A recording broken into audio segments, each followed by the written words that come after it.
And okay guys, to restore and back up the WhatsApp account, okay, you'll have to do is first go to WhatsApp application. Here in your WhatsApp homepage, go to three dot on the upper right side on your screen. Okay, you can tap this and go to settings. In settings, go to chat. Here in chat, so scroll down and go to chat backup. Here now in chat backup, okay, you can see the option below, so you can back up the include videos by switching on the switch button on the right side, and also the backup using cellular. So you can back up using the cellular by switching on the switch button on the right side. And okay guys, you can ready your Google account, so you can tap this if your Google account is not included here in your account.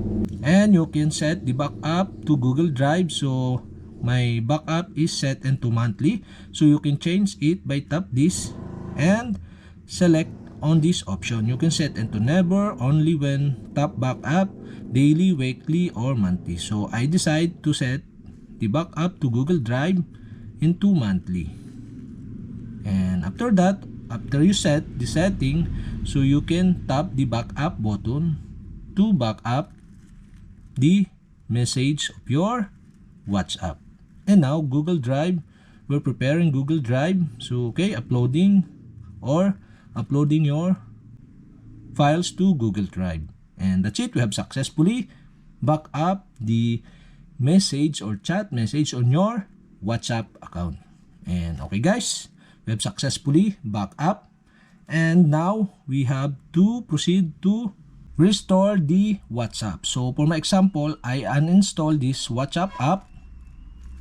Okay, so uninstall the WhatsApp. And okay guys, if you want to recover or restore or install again the WhatsApp, okay, you'll have to do is go to Play Store and search the WhatsApp and install. So waiting for installing the WhatsApp on your mobile phone. And okay guys, after installing, so okay, here the WhatsApp, and you'll have to do is tap the WhatsApp again, the application, and select the language. So for example, I set into English, so you can tap the arrow to the right and tap the agree button below. And okay guys, now you can enter the phone number of your WhatsApp. And okay guys, after that, tap next button. Okay guys, enter the verification you receive. Okay. And now verifying, okay, verification complete.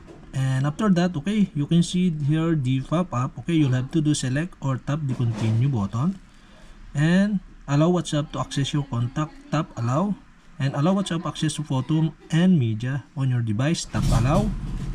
And okay guys, now you can see here the restore button. Okay, you can tap this to restore your data on your WhatsApp. And now okay guys, restore complete. And after that, tap next button below. And now enter your profile name. So for example, hey guys, so after that, tap next button. And that's it, we have successfully restored the backup of my WhatsApp account. And okay guys, if you have a question, kindly comment below. And don't forget to hit the subscribe button and the bell to notify you if I have new videos. Okay guys, thank you for watching.